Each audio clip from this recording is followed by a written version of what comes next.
അസ്സലാമു അലൈക്കും വറഹ്മത്തുള്ളാഹി വബറകാതുഹു. ബസ്സുകളിങ്ങനെ വരുന്നതുണ്ട് നിങ്ങൾ.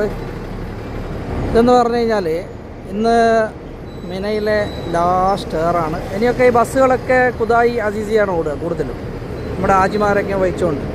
ഇപ്പോൾ കാര്യമായിട്ടുള്ള വണ്ടികളൊക്കെ ഇങ്ങനെ ഇങ്ങോട്ടാണ് ഓടുന്നത്. ഏതായാലും ഇന്ന് 9-ാം തീയതി, സമയം ഏകദേശം 8 മണിയോട് അടുക്കാറായി. പടച്ച റബ്ബിൻ്റെ കാരുണ്യവും കനിവും കടാക്ഷങ്ങളൊക്കെ നിങ്ങൾക്ക് ഉണ്ടാവട്ടെ. ഇവിടെയൊക്കെ ഇഷ്ടംപോലെ ഈ ബസ്സുകളൊക്കെ കാലിയായിട്ട് ഇങ്ങനെ ഹജ്ജിൻ്റെ സമയത്ത് ഹാജിമാരൊക്കെ മിനയിലാണുള്ളത്. അതുകൊണ്ട് ഇതൊക്കെ ഇവിടെ ഇങ്ങനെ സർവീസ് ചെയ്യണം. ടവറിൻ്റെ താഴത്തുനിന്ന് ഹാജിമാരെ കുദായിലേക്ക് കൊണ്ടുപോകുന്ന കണ്ടോ, ആ കാഴ്ചയാണ് നിങ്ങൾ കാണുന്നത്.